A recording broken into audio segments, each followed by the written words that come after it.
dealing with me about a series. The last Sunday in December, I felt like I needed to share what God's given me for a vision for Fairlawn for this year. But I called up Mark, and we talked about it. And I said, this is what I'm thinking. This is what I feel like God's given me. And he said, yeah, I think you're right on. And he said, I think you need to add this, and this. And I did. He took notes. And I did that. And then he spoke the first Sunday in January, and then it was my turn to speak again.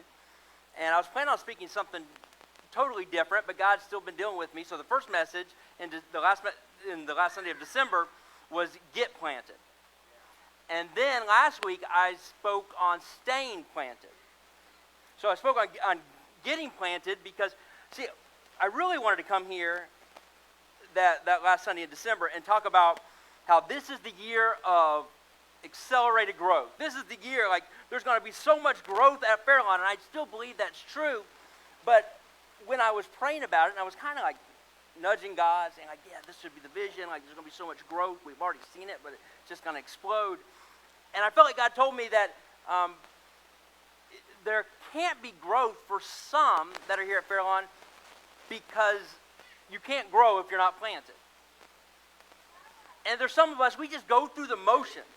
We jump from one place to another, or from, we're like half in. Like if it's something we really want from God, like we're there. We're praying and we're doing it. But like if we already got it and there's not really that thing, like we use God like a genie, like a magic genie. So we're like 1 foot in, 1 foot out.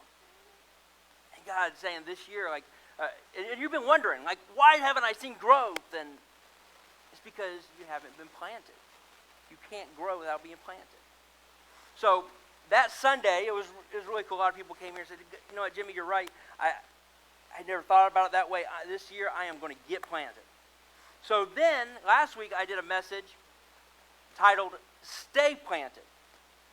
Because, see, it's one thing to get planted. It's kind of easy to get planted, especially if you're excited and you're like, yeah, it's going to be a new year. Like, it's like one of those things, like, yeah, this is the year I'm going to diet and work out. And then, like, a weekend, you're like, maybe next year. So some of you were like, yeah, I'm going to get planted. But then I felt like God was saying, okay, now that you're planted, it's going to be a little difficult. You're going to go through some hard times, so you got to make sure that you stay planted. Because if you want to continue to grow, you got to stay planted. You can't just, anytime you get offended, or anytime you get upset, or anytime somebody does something that you don't like, or anytime that I tell a joke that's not funny. We all know that never happens, okay? Just saying that, but you're like, I'm out of here. But no, so what some of us need to do is make that, just be determined that, hey, this year we're going to stay planted. We're not only going to get planted, but we're going to stay planted. So I had no idea when I first started coming up with this, it was going to be a series. But when I started writing my message for this week, I was like, okay, this is going to go with it. And then God started even giving me, downloading the message for next week. So next week will be the last of it. And I'm going to say this, just in case at any point during this message, you want to get upset with me and you want to get mad at me and you're like, oh, I don't like that. Just save that for next week, because next week is probably going to be the one, okay? If you're going to get offended and upset about any of them, it's going to be next week. In fact, Pat, you might just want to stay home next week.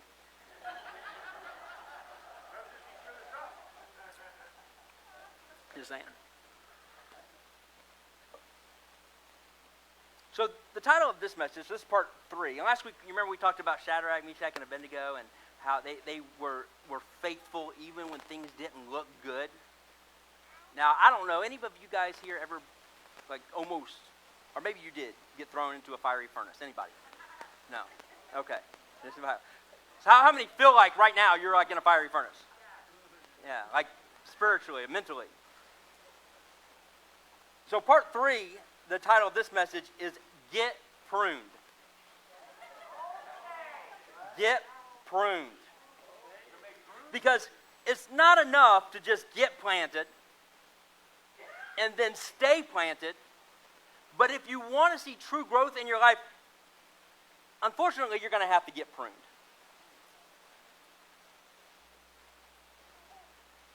And this is the part, like when God starts pruning us, this is the part where a lot of people are like, enough of that stay planted stuff. And you've never been through the pruning process, because as soon as things get difficult, you get up and you move or you change something. And your entire life, you just ran from one thing to another. And you've just repeated the same cycle over and over and over again. And you're just like, I just don't see why I just don't seem like I'm ever going anywhere. It's because you're not. You're just going in a circle. And then you kind of lie to yourself and you trick yourself and fool yourself and say, oh, well, this is just my season for this to happen. But the problem is you've never been to any other season. You're just in a cycle. It's not a season. God's not moving you from one place to the other because he can't, because one, you uprooted because you refused to allow him to prune you. But if we want to see true growth in our life, if we want to see our lives bear fruit, well, true growth requires pruning. And I'm just going to say this, it's uncomfortable. When you're going through the pruning process, it's uncomfortable. Yeah. And it seems like during that time, nothing goes right. Like you walk in, and Jen's sitting in your seat. You walk in and Patty Grace is wearing the same outfit you're wearing. Yeah, it's embarrassing, Matt, when that happens. You and Patty wear the same thing. But it just seems like nothing goes right because it's just uncomfortable. But it's necessary for us to flourish. We did this, kind of has been this title message or our title verse. The highlighted verse for all of these, and it's Psalms 1:3. And it says, they are like trees planted. This is talking about you and me. If we're in Christ, that's who it's talking about. They are like trees planted along the riverbank, bearing fruit each season. Their leaves never wither, and they prosper in all they do. Because, see, if we're planted near living water, if we're planted near Jesus, if we're planted near that, we don't need to count on the elements. We don't need to worry about when it's going to rain, because we are planted by the riverbank. We are planted by living water. So we are drinking from that. It's not required for Ocean to come up and tell me what a great outfit I'm wearing. Or for Jonathan to tell me how instead of going into preaching, I should have been a stand-up comedian. Like, that stuff sounds good. It makes me feel good. Truthfully, it does when they say that. But if I'm planted by the riverbank, I'm not counting on that, because I'm getting that source from the living water. Then John 15:2. This is what it says about pruning. John 15:2 says, he cuts off every branch of mine that doesn't produce fruit. And he prunes the branches that do bear fruit. So it's okay, he cuts off the branches that don't bear fruit. So anything in my life that's not bearing fruit, he tries to remove it. I get that. But that means there's things in my life that are producing fruit, and he prunes that. Like, you would think, like, okay, it's producing fruit, leave it alone. Like, right? Like, don't change a good thing. But it says that he prunes the branches that produce fruit. That means there's some things that it seems like it's working in your life, and God comes in and he prunes that, or he removes some things. And you're like, whoa, why did you remove that? It's been working. And he said, because I want it to produce even more. It says he prunes the branches that do bear fruit, so they will produce even more. So, when I was a kid, I needed some money. I needed some cash. And I'm just going to throw this out there. You may have guessed, Mary. I wanted these wrestling figurines. And no matter what JD tells you, they are not dolls. They're wrestling figurines. And we had like Hulk Hogan, and you had like Randy Savage, Andre the Giant. Now, they were a little big, they were rubber, they were like really hard, like you could fight somebody with those things. And back then, they were about $20 each, which I guess today, this was like at least, I don't know, this was when I was a kid, so like 10 years ago. So I needed some money. So I went to my mom and I said, hey, what can I do for some money? And she gave me a whole list of things, but one of those things, my mom, she loved rose bushes. And she had these rose bushes. So she gave me these clippers and said, you can prune the rose bushes. I've never done this before. If you think about it, what I'm about to tell you is really her fault.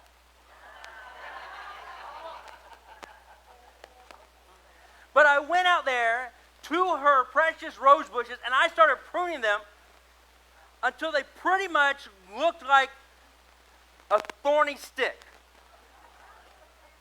I mean, I was like cutting off roses and like it was like, I mean, I was just going to town. Like I needed that $20. I needed that British Bulldog or whatever it was, you know, and so I was just cutting it. And I mean, it looked like Charlie Brown's Christmas tree when I was done. Like she had like 5 or 6 of them. They all looked like that. And I remember her coming out and needless to say, she was not too happy. Side note, I saw her a lot madder, you know, in my childhood than she was about the rose bushes, but that's just a side note. But I remember her telling me this. She says, Jimmy, pruning is an art, not an attack. Needless to say, she never asked me to prune the rose bushes again. But check this out. About 3 or 4 months later, they started growing back. And those rose bushes, I kid you not, were stronger. They had more roses than before. They were fuller. They were more beautiful. I mean, it looked like I knew what I was doing there. In that moment that I did it, it looked like destruction. But in hindsight, it was preparation. Now, my mom never came to me and said, oh, you know what, Jimmy? You're right. She never admitted that, you know, and never had me do it again. But they did grow back, and for some of it, God's been pruning you, and you've been resisting it. You're thinking, man, this is terrible. This is uncomfortable. And you're just like, man, what am I doing wrong? And God's like, you just stand still so that I can prune you, because what I'm going to do is I'm going to build something that's stronger. Now, let me ask you this, because I can't be alone in this. Raise your hand if you've ever tried gardening and you had no idea what you're doing. Anybody? All right. Yeah, JD, I got the dog. Now, raise your hand if you tried saving a plant, but instead you killed it. Now, raise your hand if after you did that, you just went out and bought some fake plants. So much easier, so much easier. Thank goodness, like our gardener, thank goodness God, he has more of a green thumb than we do. He's the master gardener. And when he prunes us, it's for our good. So I'm going to give you guys 3 things that pruning does. 3 things, because I believe that some of you here, like, God's been pruning you and removing some things, and like you're praying that you get some stuff back, or you're praying that you don't lose some stuff, or that you find what you've lost, and God's like, no, I've been taking that away. Like, God, man, I don't know what happened to my phone. It just had a glitch. I'm not really sure, but now I don't have his phone number in my phone anymore. God, I just pray. God's like, no, I took that out. Like, there's a reason you didn't have it, you know, anymore. Like, man, I don't know, every time I sign into social media, like, just something happens. Like, funny, this morning I got up and signed on to TikTok, and it just didn't work. It wasn't working at all. I don't know what happened. And And I was like, no, I'm removing some things because there's some things in your life that's been a distraction and it's been keeping you from growth. And you've been praying, God, I don't want to lose that. And he's like, if you just hand that over, if you just give that up, I got something that's so much better. I want to produce so much fruit with you. So, the reason for pruning. Number one, pruning removes what's dead. That's kind of obvious, right? Like, it's a no-brainer. If you're going to go and clip some trees or prune some bushes, like you would start with the dead branches. Remove those. Because, I mean, why? Why would you want to do that? Because they're useless, right? But it's not just that they're useless. It's that they are harmful. Because what those dead branches are doing, they're draining energy from the healthy part of the tree or the healthy part of the plant. And there's some places that maybe you have died to, maybe you have kind of like surrendered them, but you're just kind of like hanging on. You're like, yeah, I took that number out of my phone, but I just gotta, just wrote it down and put it in the drawer just in case. Like, yeah, I don't do that anymore, but just in case I have a really bad day, just in case something happens, I'm gonna put it in that secret hiding place. Now, I'm not gonna go to it. I'm just not gonna get rid of it. And you've been holding on to some things, and it's draining energy from the healthy part. Also, what happens is the dead branches, it blocks the sun.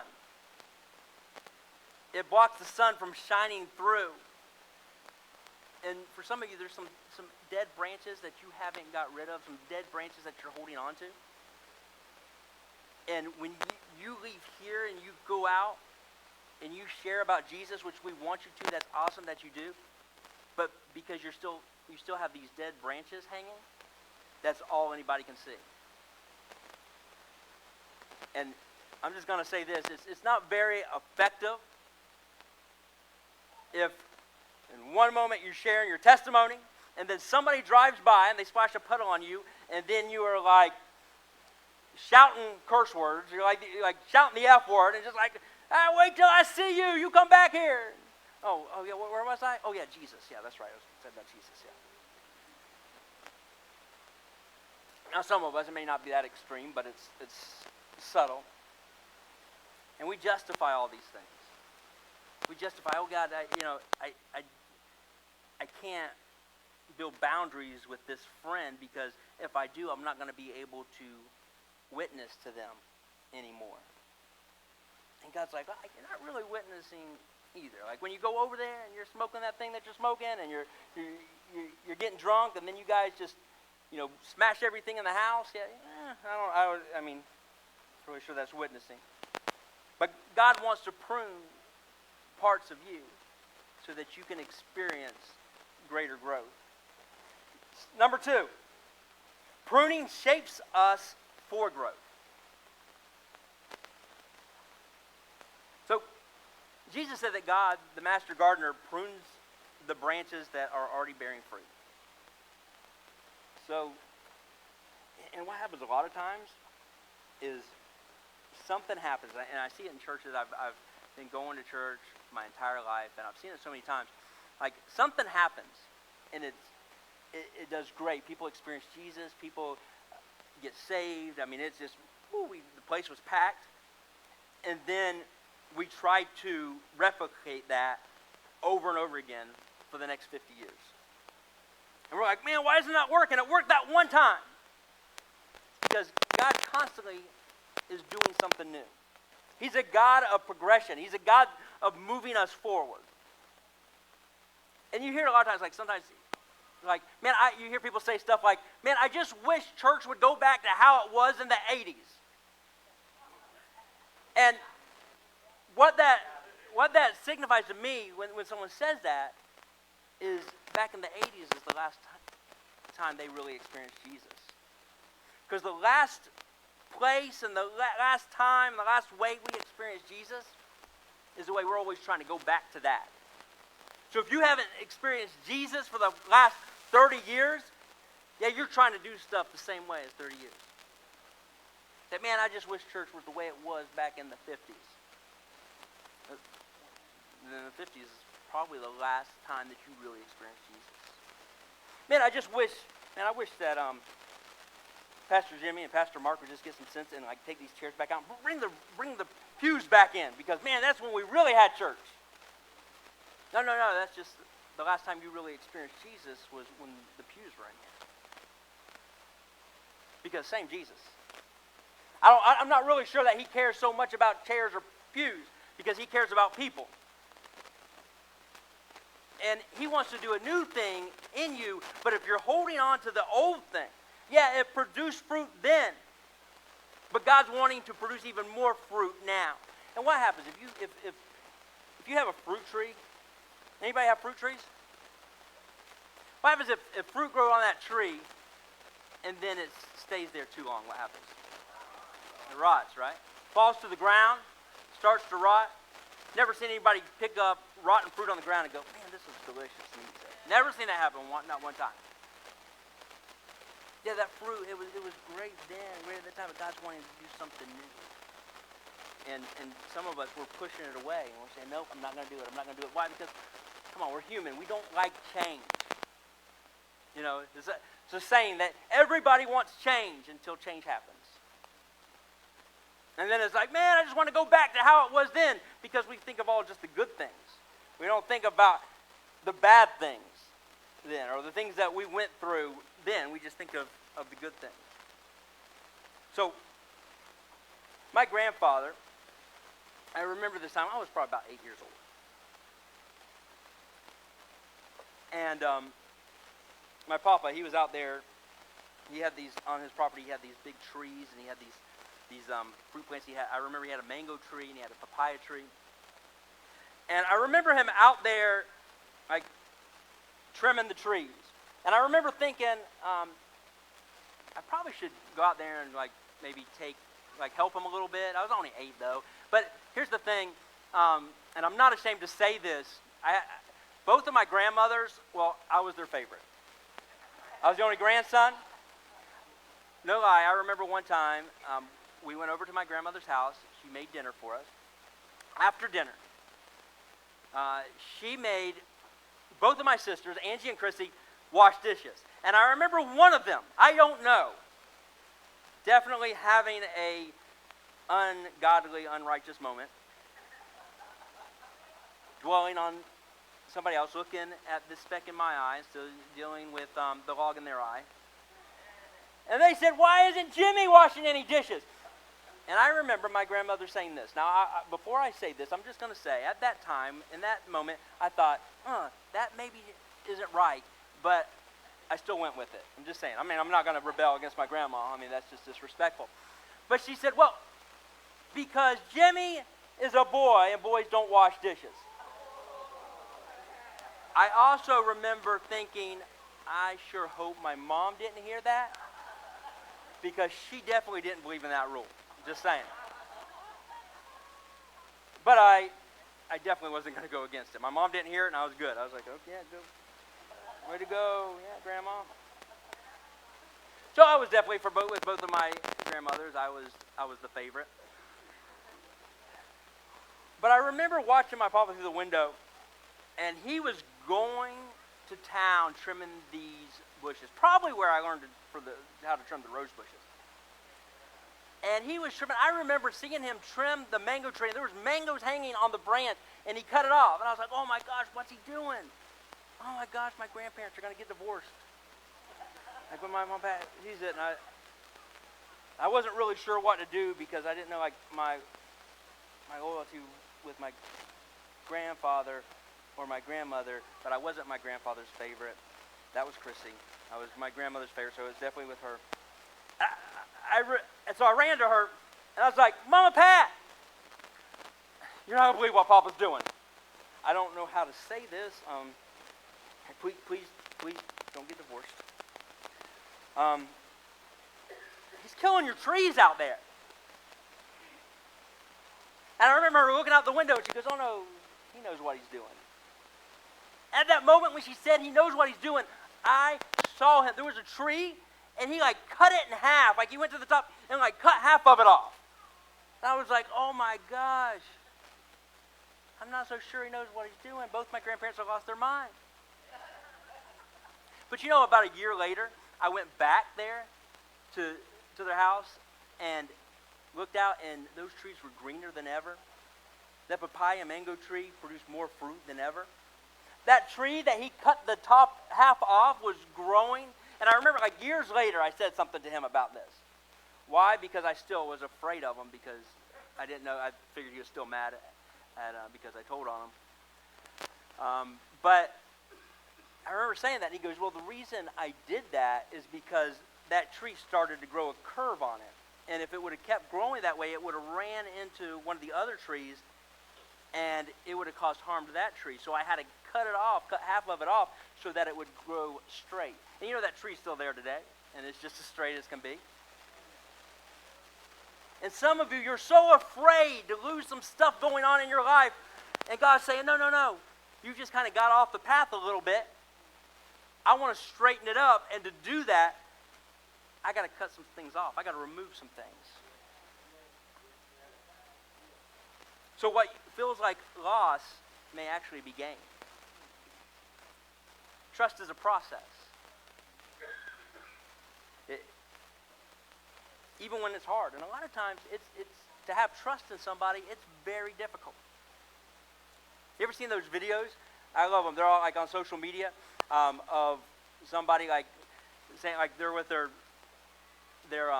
son. I saw one the other day, and son was up in a tree. He's like, jump, jump, Johnny, jump. Don't you trust Dad? And he'd go to jump, and Dad moved, and he goes, rule number 1, don't ever trust anybody. So trust is difficult, but it's important, which leads us to point number 3. And Alan, you can make your way up here. Point number 3, pruning requires trust in the gardener. Anybody have a bonsai tree? Or have ever had one, or owned one? They're super cool. I'm down here at the botanical, whatever the name of it is. You know what I'm trying to say. They have this area with all these bonsai trees. They're so impressive. They're so awesome. So I started doing a little research this week. I learned some stuff that I didn't know. So did you know with a bonsai tree that the gardener, when he's trimming the tree, he will actually deliberately cut some of the roots off. Like he goes to the root system and starts trimming some roots off, which is actually how they make it grow in different shapes. I just thought all bonsai trees grew different shapes, and I just thought it was really cool. But they can kind of dictate the way the tree grows by they cut off the different roots, which I thought was super cool. But you know, thanks, Alan. That's awesome. That's great. Very important part of the message. People were really listening. And then I don't know what you did back there, but it probably broke some stuff. Can't wait till our regular praise team gets back.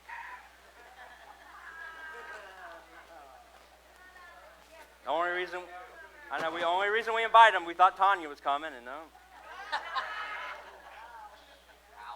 It's funny, you know what Tanya told me? She told me the other day, she's not coming because she's afraid the car will break down.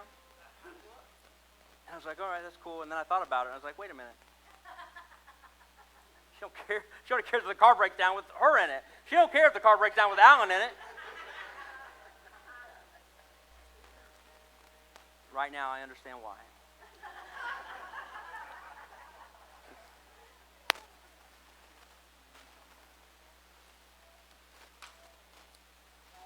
You remember that one time there was this dude named Jonah? It's in the Bible. Jonah was a prophet of Israel, and it was a big deal. Like back then, the prophets of Israel were celebrities. Everybody knew who they were. Like if you walked into a grocery store back then, they would be right there at the counter, like on the cover of People's Magazine.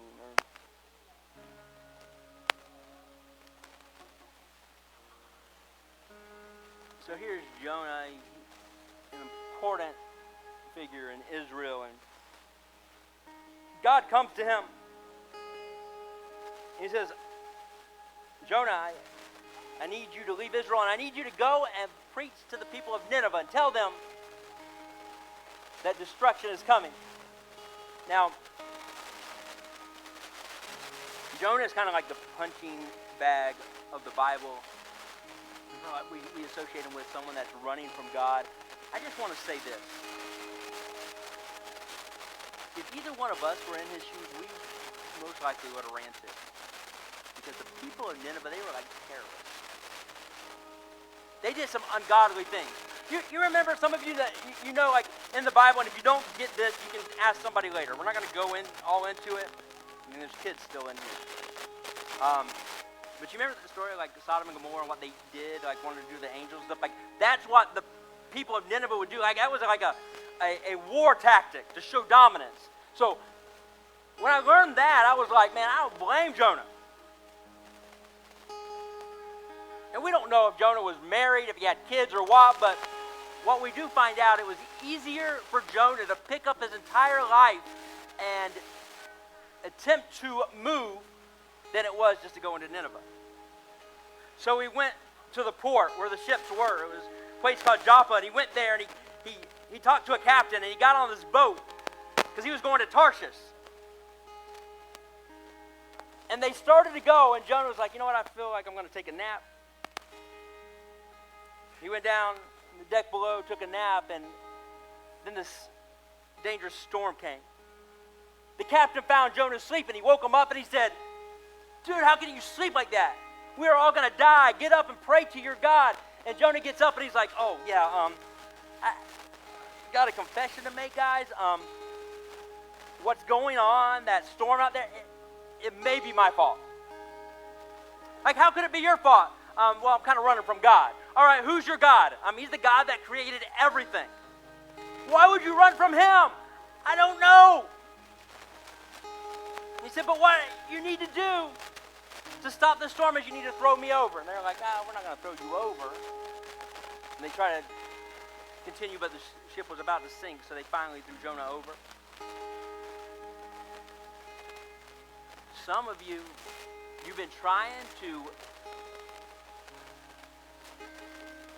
steer your life with keeping Jonah on your boat.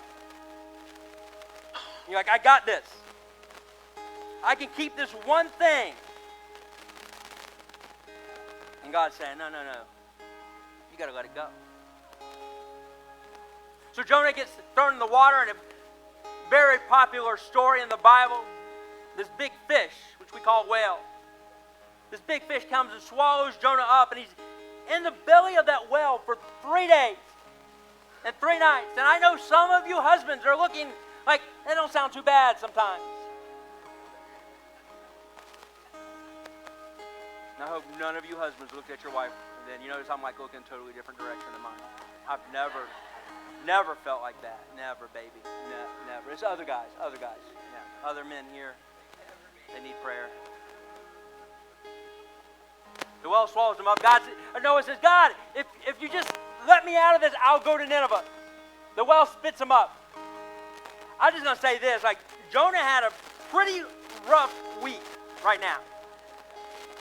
He went to Nineveh. The Bible says it took 3 days to go through Nineveh. Jonah just took 1 day. He wasn't super excited still about going to Nineveh. These are terrible people that hated the Israelites, killed the Israelites. He went in day 1, and he prepared really hard for his sermon. Very hard. Because he walks in and he goes, in 40 days you guys are going to die.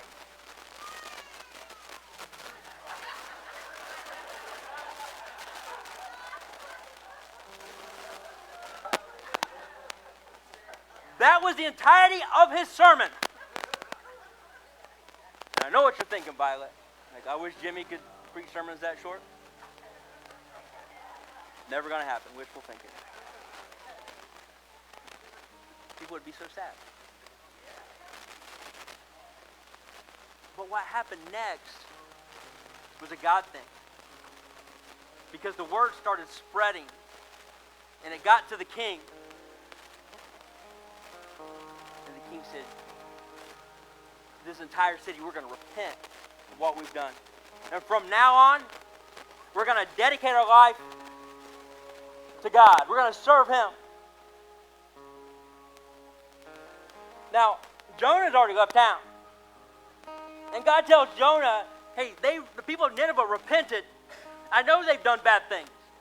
I know they called you names. I know they have done unspeakable things. But they repented, and I'm going to spare them. And Jonah tells God, this is why I didn't want to go to Nineveh. Because I knew you would have mercy on them. I knew you would show them grace. And sometimes, maybe I'm just speaking to me, okay? Maybe this is just a Jimmy thing. But sometimes I get so mad and so upset about what some people have done, or maybe you hurt me, or hurt somebody I love, or you've done this or done that. And you don't want them to ask for forgiveness.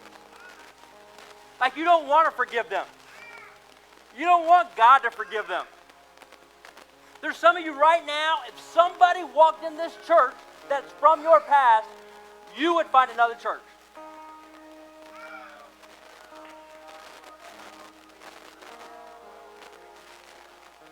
And if that's you, if that guy hit a nerve, like that's God wanting to prune that area. See, Jonah, like we think this story is about a whale, or we think this story is about the people of Nineveh repenting. No. This story is about a dude named Jonah, who we see go through all these trials in his life, and God used him, but yet his heart never changed. Because he wanted to see destruction come to Nineveh. When he went there, and when he left, and when God said, I'm going to spare them, he's like, how could you, God? Because he wasn't thinking of them as people. And I'm just going to say this. You know what the most precious thing to God is? People. And if there's anybody, any nationality, any race, any sex, any person, that when you think of them, you do not think of them as a person. And that's an area that needs to be pruned.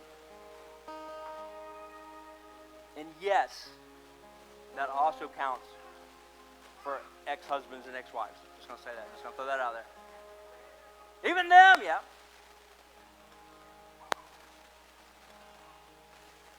See, Jonah, he gets out of there. It's crazy to me.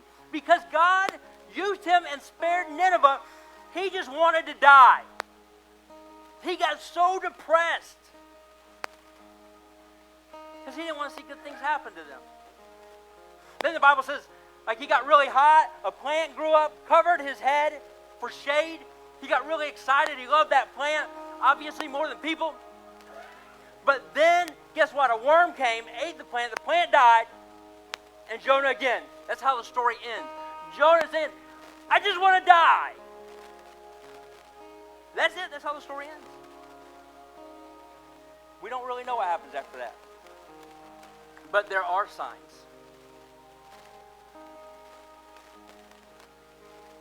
Because you see, when we read the book of Jonah, we're not reading Jonah's diary. We're not reading it in present time. And we don't really know if Jonah wrote this or if someone else wrote this, but we do know that Jonah had to tell this story for it to happen. And see, by the time Jonah started sharing this story, there's signs that he thought a little different.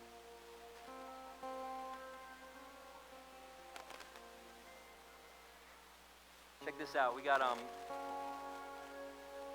verse from Jonah, whatever the first one is, Caitlin. I didn't write it down in here. Jonah 4:7. Nope, the next one, the other one first. So now, the Lord provided a huge fish. Let me say this.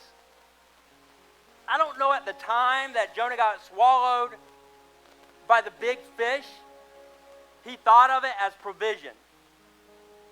I mean, Jonah just seemed a little too eager for them to throw him off the boat.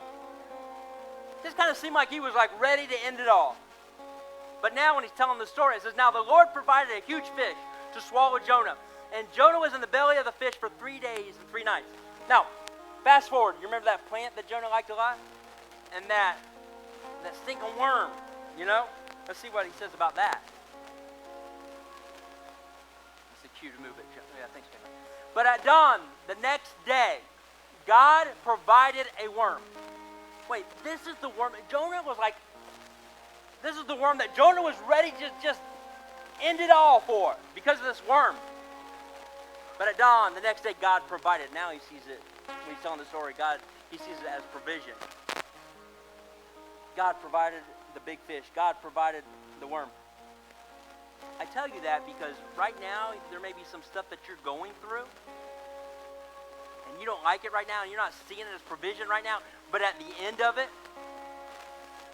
when you see what God's doing, and when you see why God's wanting to remove these areas of your life so that he can give you this, when you start telling that story,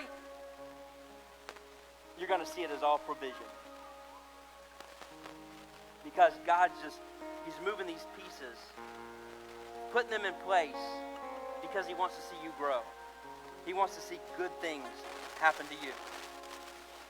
For some of us, he's wanting to cut away the bitterness. Some, there's so much bitterness. Jonah couldn't see past his bitterness.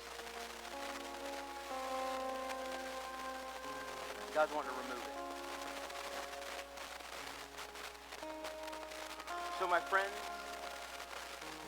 and my family of Fairlawn, him and Susan, may you not only get planted, may you not only stay planted, but may you allow the master gardener to prune those things that need to be removed.